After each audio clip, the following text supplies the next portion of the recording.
City of Stevens Point Redevelopment Authority meeting, recorded February 11, 2020.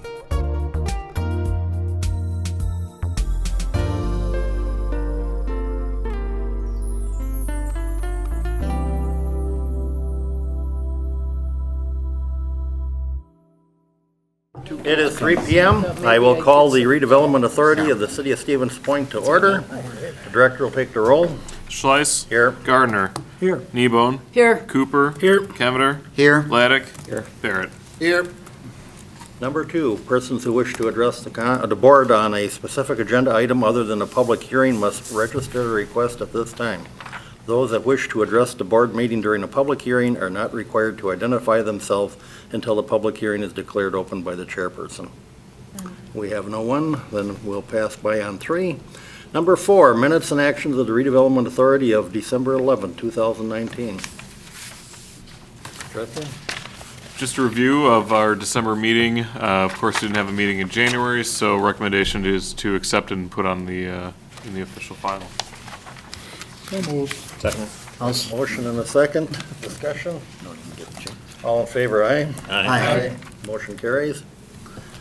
Number 5, financial reports, claims, and statements from August through December 2019. Okay, so I do apologize that, we had to go back all the way to August to take a look at these. The financials that were included in the December RDA packet were actually, were part of an account that the Redevelopment Authority has, but this is what Michael had been previously giving you folks. And so I went back, verified, what was the last set of numbers that you folks saw, and the last time you had approved it was from the July. So this is August through December. We do not have the January financial statements put together quite yet. That is coming down the pipeline, and we'll be ready for our next meeting. So recommendation is approval and place on file. I so move. Motion by Kemeter. Second. Thank you. Cooper. Cooper, okay. Can't quite see all the way down here. Discussion. All in favor, say aye. Aye. Opposed? Motion carries. Number 6, amendment number 6 for proposed environmental services post-remediation reporting, case closure, request an SVE wells abandonment at former Normanton's Laundry parking lot of MSTC. Director. Okay, so in 2012, AECom was retained for the purposes of coordinating the remediation of the groundwater contaminants of the PCE, which is a contaminant that was a result of the Normanton Laundry that was self-serve facility that was once at the what is now the Mid-State parking lot. This is the 6th amendment. The last amendment was done in 2018. At that time, amendment number 5 included similar or the same items that AECom will be addressing, but there were some additional tests and well contamination samples that they wanted to take, and so those funds were redirected in Amendment 5 from the closure side of things to the additional testing done through another season. And so AECom has provided this 6th amendment to the original 2012 contract to essentially close out the project and do some of the asphalt pavement maintenance plans, the cap plans over the existing wells.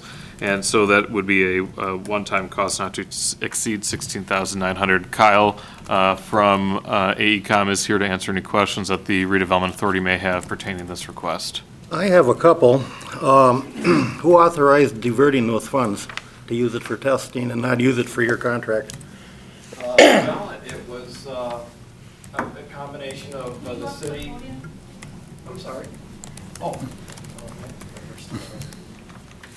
It was a combination of the Redevelopment Authority, Michael Ostrowski and AECom. The original scope of work included 1 year of site remediation using this soil vapor extraction system we had out there for a while. We ran that for a 6-month period in 2017. It didn't quite get us to the point where we could get the site closed out. We went out in the spring of 2018 and sampled a series of confirmation soil borings and found that there were a few hot spots where the PCE levels were still excessive. So we ran the system I'm the project manager. We ran the system for a second season in 2018. And then in the fall of 2018, November of that year, we sampled again another set of confirmation borings and found that we finally did get the PCE levels in the soil to a level that we could justify going to closure with the DNR. So, so that's where we're at today. All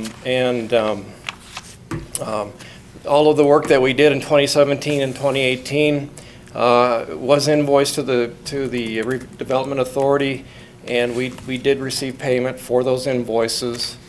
And so here we are today at the point where we can go for closure.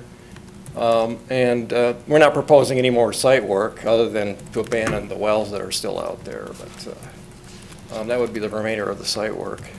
That still did not answer my question, who authorized diverting funds from this contract? Because back in February of 18, when this board did number 5, we were getting awful tired of all these change orders. And the consensus of the board was, this should take care of it. We were told this will take care of it, and now we come back with a new director, and we got change orders. They didn't come when Michael was here, so something is not correct here, because you and Michael said this would take care of it.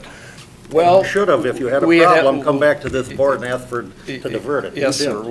We had estimated that 1 6-month period could be enough to get it to closure. It wasn't the case. We had to remediate again in 2018 using the same system. And so the goal all along was to get the site to a point where we could get it closed out with the DNR. That was what you asked us to do. It was not a guaranteed cleanup contract. It's a time and materials contract. It was not a lump sum project. So I ask for your forgiveness and all of that. That's kind of water over the dam now.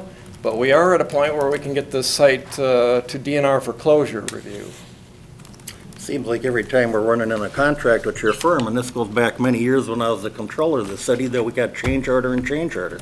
I understand. We're not a cash cow that you Well, can just keep milking us. Yeah, I understand. When we're dealing with contaminants underground in urban or even in rural environments, these are things that are beyond our control.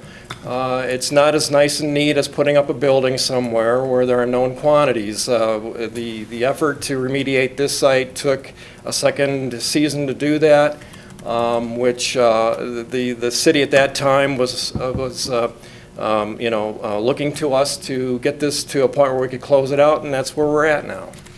What's the total we've expended on this project? I don't know offhand. I don't know. I know it's over 100,000. Well over, I would think. And that was 48,000 just on this. Commissioners, any questions?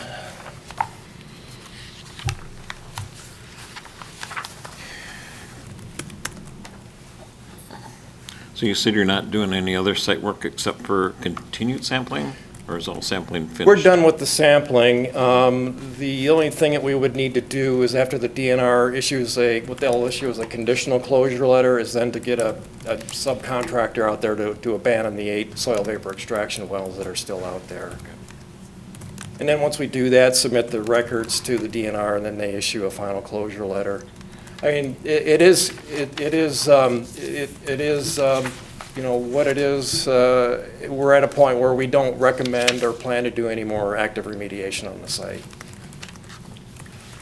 My recommendation would be that if the commission wishes to approve this, that it would be a cost not to exceed, and that they must be required to finish their work with no other additional charges.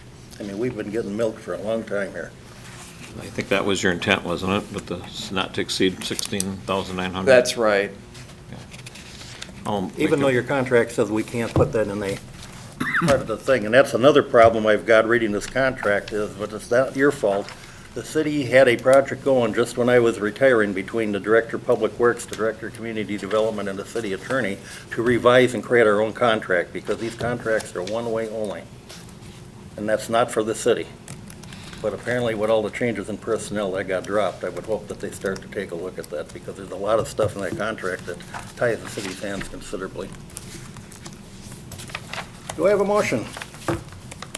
I'll move we go approve of change order amendment number 6 for AECom, subject to maximum cost of $16,900. Is there a second? I'll second. There's a second. Discussion? The director will take the roll. Schleiss. Aye. Gardner. Aye. Kneebone. Aye. Cooper. Aye. Cameter. Aye. Laddick. Aye. Barrett. Aye. Motion carries. Number 7, amendment number 10 for the proposed services of sub-slab vapor sampling and analysis at Mid-State Technical College, of which we approved back in February 18, $400,000 on a multi-different cleanup thing. But go ahead, explain this one. Okay. We did submit a request for closure to the DNR for this site. I believe it was last year. They came back late last year and asked for more subslab vapor sampling in a few spots, actually I think 4 locations. And we were able to limit it to just those 4. They claim they want to see more analysis of the PCE vapor levels underneath the floor slab there to make sure that there aren't increasing concentrations. Now that site, when it was remodeled, but when it was J.C. Penney, and then remodeled to become MSTC in 2014, a combined soil vapor extraction and SVE system was installed, or a subslab vapor mitigation system was installed in the building to control and to remove PCE vapors and to control them. There was a plume of PCE contaminated soil discovered beneath that building during the reconstruction of that site, and so we ran that system for, I don't remember, 2 to 3 years, and then we did 2 rounds of post-remediation subslab vapor sampling after the system had been shut off for several months to check what the vapor levels were. And we submitted those results to the DNR with our closure request. They came back last fall and asked for more sampling at 4 locations this winter, during the winter season. So there's still, adequate time to get that sampling done, that sampling and testing, and then we'll have to report those results back to the DNR. If the results look on par with what we had back in 2017, I believe it was, then they're inclined to close the site out, or the case out. If there's, if there's increasing concentrations for whatever reason, and I don't know why, because we removed the source, but they could request that that system be turned back on and another remedial effort, or at least effort to mitigate the vapors from getting into the building be made. So that system is still sitting there. It's just been shut off for quite a while now. So what you're saying is this may not do the job? That's up to the DNR. It's out of our hands right now. So if you have any hope of getting the case closed out, we're going to have to do the sampling and testing. We kind of had the same comments the last time when we did it and said that this would take care of it. But anyhow, I had my say on that. Go ahead, John. Chairman, motion to approve. Contract. Motion to approve. Second. Second to Gene. And that does that include a cost not to exceed and no further change orders? Yeah. Obviously, it's subject to however the site reacts and what the DNR I says know, about the it. DNR. If you got a hot spot, you got a hot spot. You gotta take care of It's Quagmire. Director will take the roll. Schleiss. Aye. Gardner. Aye. Kneebone. Aye. Cooper. Aye. Cameter. Aye. Laddick. Barrett. Aye. Motion carries. Number 8, Community Development Block Grant matured loans. Director. Okay, so recently, CAP Services, who helps manage the Community Development Block Grant Loan Program through the city, notified us that a number of the loans that were issued pre-1995 are coming up and have not been collected, mainly because the property owner who, let's say, for example, in 1983 and received a $6,000 loan from the city, is still living in the property and is obviously still alive. We're running into issues where in some of these earlier loans did not have that 30-year payback, so after 30 years, they weren't necessarily required to pay back the $6,000. And so because some of these are at the 30-year or will be exceeding the 30-year, I thought it was important to just bring this for information that staff is probably going to start seeking that these loans are paid back in full. Unless the direction from the RA is no, issue another essentially 30-year mortgage on the property, which is what CAP Services is not recommending, but their legal counsel at state has said that that's something that the RA should consider doing as well. So we're doing kind of a full assessment of the 8 remaining loans that equal about $44,000. Right now, as I've looked through a couple of them, some of them have just the 2 conditions of payback, death or sale of the property, but don't include that 30-year payback option as part of it. Some of them do have that 30. So as these come to mature, we will be requesting that those loans are paid back in full after the 30-year mark. Mr. Chairman? A little history on that. When the program was first set up, the reason there was no, well, let me back up. The reason the 30-year option or call date was put in there was because after the program was up and running for a number of years, the city attorney opined that there was a maximum amount of life that a mortgage like that could have a natural life. And so he suggested that from that point forward, that the 30-year termination clause or call be placed on the mortgages. And it was basically something that was amended, as the program evolved. So it wasn't something that was missed necessarily, it was simply something that somebody paid attention to and said, you know, this is something we ought to put a 30-year call date on. And so that's how that evolved, and that's why you've got some of the earlier ones like that. My suspicion is the state never suggested that to the when it gave the grants. So that was, that 30-year call date was probably put on there, maybe unique to the city of Stevens Point. So that's the history of it. Sure. I don't think there was ever any intent to call those loans due at the 30-year mark. It was, I suspect that most people thought just through natural attrition or natural movement that they would be called because of sale or because of death. So that's the history of it. Sure.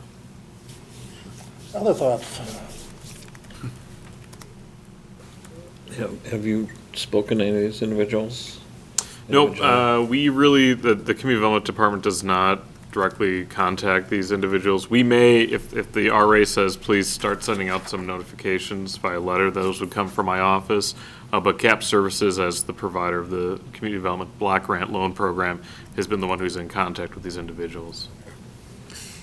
What's the purpose for calling these loans due now? What's pushing this? Just this idea that, do we really want to be extending these notes for another 30 years? Or is there an opportunity for us to collect some of the money that's out there right now and put it back into circulation? You know, the oldest one we have is from 1983, and that's way beyond the 30-year mark, and they still haven't paid it. Right. You know, there's an opportunity here for us to go back in and recirculate some of the money that's part of that program and help more families with down payment assistance, things of that nature. You think you've got the legal authority to call it? That is what we're trying to decide right now, so. If it's not a condition of the loan, I would defer to Mr. Banker over here, but if it's not a condition of the mortgage of the loan, I think you'd have a hard time getting that. I'm wondering if you're not opening up a issue that Can of worms, you're yeah. not going to win. Mm-hmm. And frankly, I don't know that I have a real serious problem with people continuing to live there personally. If they've lived there for 30 years, I'm not going to say they're going to move soon, but it can't be way out on the horizon someplace. Is this program that these loans are issued under still active? Mm-hmm. It is? Yep. So are there any rules or regulations that we need to follow? Just the promissory note between the city and the individual. You know, the oldest one, the one from 1983, has just those 2 payback requirements, you know, upon death or upon sale of the property. And so in that situation, we're going to have a really hard time collecting that $6,500 because there's really no mechanism for us to go other than asking really politely, hey, you know, you're way past 30 years, your mortgage has been paid off, the city would like to get this money back into circulation. The other option, again, is to just issue another 30-year note on it as previously and put in the renewed note that after 30 years, it comes due. Okay, so they need to sign some new paperwork on that, because I was Essentially. thinking if the loan expires, what, do we still have that lien? So if they're past the 30. Again, is there a 30-year life on mortgages? I'm not really aware that if there isn't a date on the mortgage, it's, because a lot of your typical Fannie Mae, Freddie Mac loans will say they'll run, the note and the mortgage will run concurrent with each other with dates. So say it's satisfied by, you took out in the year 2000, it's 2030. Right. That will be on those, but typically, other than that, there wouldn't be, that I've seen. You may want to consult with the city attorney to see what the new city attorney's opinion is. Yeah, and we've been in contact with the city's attorney and reviewing these as well, and he hasn't been able, this came kind of late last week, and so he hasn't been able to review the 8 remaining fully, but it's something that we're working on right now, so. So maybe I can give a little insight, since I work for CAP Services, and I'm in charge of the administration of the CDBG program. So you're right, the evolution of the CDBG loan started very much off as more of a giveaway. 0%.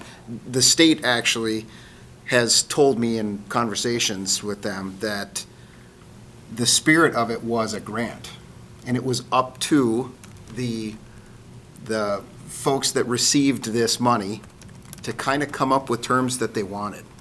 And some CDBGs decided to put in a 15-year forgivable. Some chose to just give it away as a grant. The city started off with 0% and maybe didn't put a deadline on it, an expiration, but then over time started putting more conditions on that funding. Now, in subsequent conversations with the state, because this was coming up and we were going to trainings and they were talking about this, that these mortgages were going to hit their horizon here pretty soon. Their recommendation was rewrite it for 30 years. They didn't say that that's a regulation or that, you must rewrite it. They just recommended that we rewrite it. So we've been going through not only City of Stevens Point, but any of the other RLFs that we administer, and taking a look at those loans which are approaching their expiration or their maturity, and trying to get ahead of it by contacting those individuals, letting them know that it's coming. And I can see it both ways too. Like it's good to have that person in that house, and I wouldn't want to force somebody essentially out of their house by calling that note due. But it is good to get that funding revolving again, because that's the true spirit of this funding source, is keeping it revolving. So, and we're, CAP Services, of course, ready and willing to work with the city on how they see fit. If the city wants to start calling these due, we're going to work with the city to do that. CAP working with Stevens Point, that's one of the oldest CDBG arrangements that we have. So it's City of Stevens Point are some of the first loans that we're seeing come to that expiration date or maturity date. And we're dealing with that with our own loans. And we have a couple that have gone past 30 years now, and they had strange terms and conditions in them too, because we were just figuring it out then, so. Mr. Chairman, if I can make a suggestion that the staff consult with the city attorney or whoever legally, whether it's going to be CAF's attorney or whether it's going to be the city attorney, to talk about what some of the options are, whether they feel they have the authority to call these due, and then to bring the issue back to us for some action. Sounds good. Is that pretty much consensus of the board? Yep. Okay. Because this is a non-action item, so. And one bit of information, though. There was a city loan program that predates the CDBG, The 83 loans are before I worked for the city. Right. And prior to that, there was something called the 312 loan. That was a 3% loan, as I recall, that was probably active in the late 70s. Okay. And that was a loan with a specific payback period of time, it's a more standard loan. Sure. I think it might have been a 3 or 5 year term or something like that, maybe even longer, but, and then Cdbg evolved out of that. Sure. And that's when they did the deferred loans. Yep, So, yep. anyway, it's been around for a A long lot of time. history. I have a question. If we rewrite these loans and they're basically extended, does it have to be for 30 years, or can it be 5 or 10 or 15? I would argue, especially with the one that came to us, this 1983 loan, that we don't have to rewrite it. There was no expiration or call date on that loan, so we could continue to operate as is until the individual sells the house or passes away, and then at the time, essentially through the estate process, get the $6,500 back. Seems to be a lot. I Right. think a lot It of isn't- people want that cleared out, but. It isn't like it dissolves. Right. You know, the instrument's still recorded, it's still sitting there. Right. It'd be no different than a loan that got written off. The instrument's still there. If we happen to get a payoff on it, terrific. Well, that was my question. Does the lien disappear after 30 years if the contract goes away? Because if it's callable then, Because it's on the property, so. okay. Alrighty, moving forward, Environmental Protection Agency, community-wide brownfield assessment grant activities, Director. Okay, so we're about $160,000 through our $300,000 loan. As you may recall, that loan expires, if you will, at the end of September of 2020. So we've got a few more months left. We've been kind of targeting some specific sites for Phase 1, Phase 2, remedial action plans, RAPs, if you will, to take a look at some of the properties that the city may have an interest in redeveloping into the future. The most recent one, because of the Shopco building and the known contaminants underneath it, that has been our most recent request for Phase 1 and Phase 2 to be done on the Shopco and the parking lot. We're working with the broker to actually get inside the building to do some just additional sampling wells in the floor and foundation, so we can get underneath the building to verify what the contaminants are underneath it. Other than that, like I said, we've got about $140,000 left in that grant itself, so. Any questions? Who would we use for the testing?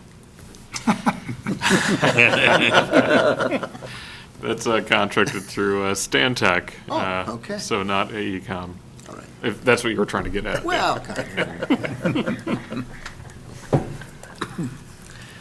Alrighty, moving along, Director's update.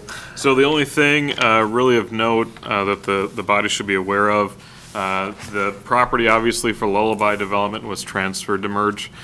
They, through their process of digging out the conduit for Moses Creek that we had abandoned in, I think, the early 80s, found additional coal deposits on the property, which has kind of caused a flurry of confusion and concern by the developer. They are doing some remediation action planning to address the coal concerns. They're working with staff.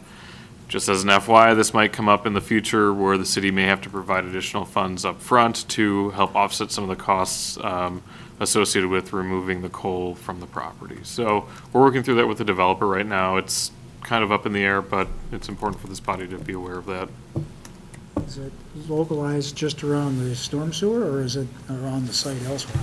There are other coal deposits on the site. One, the main one is down by the storm sewer. There is one on the northwest corner of the property as well that was found actually during the city's Phase 2.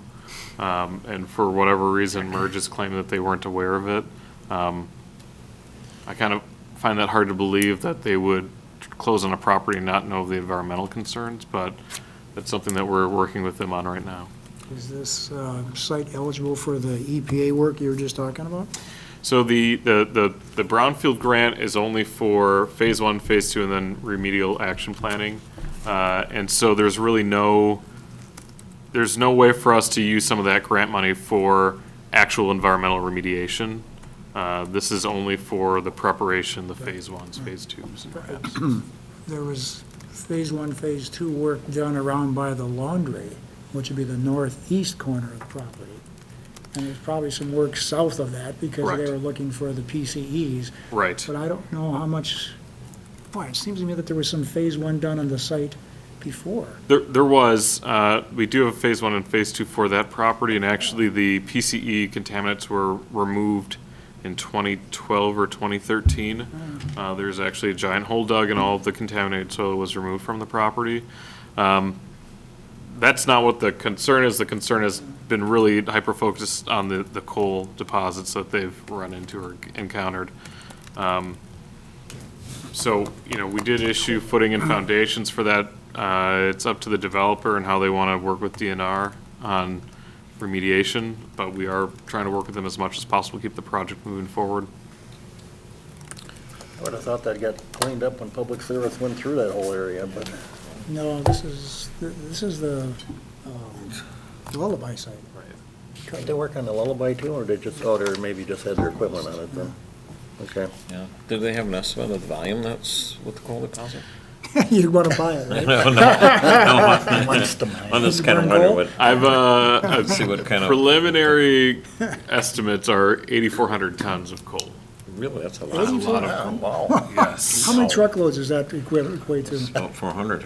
400 truckloads? Ooh. Yeah, I think they're a little rich on their estimate, but what it might come down to is additional funding for vapor barriers, vapor mitigation concerns. And I think that might be a requirement by the bank because they have some concern with risk associated with not putting the vapor mitigation systems in or vapor barriers. So, Okay. Mr. Chairman, can I go back to the Shopko question about, you said the EPA was, you were thinking of working with the EPA on that site. Does the current owner bear any responsibilities for the condition of that site? Even though it probably originates off-site? I mean, the other example is where the previous owner is responsible for any of the contaminants under the mall property. I mean, not really. The contamination that's under the Shopko is from the Dunright dry cleaner that still exists on Union Street. And so arguably no, the owner of the Shopko, previous owners of the Shopko have no responsibility for the contaminants that are underneath because they weren't the source of the contamination. Other questions? If not, thank you. Number 11, enter into closed session pursuant to Wisconsin statutes 19.85 paren 1 paren E for deliberating or negotiating the purchasing of public properties, investing of public funds, or conducting other specified public business whenever competitive or bargaining reasons require a closed session related to the following: sale of Redevelopment Authority owned property located within TIF number 10. A motion to go into closed session? So moved. Second. Dave and Dave. All in favor? Aye? Aye. We gotta do a roll on Does that, I'm require a sorry. little- We gotta do a roll. Yep, sorry. Schleiss. Aye. Gardner. Aye. Kneebone. Aye. Cooper. Aye. Cameter. Aye. Laddick. Aye. Barrett. Aye. Alrighty, we are in closed session.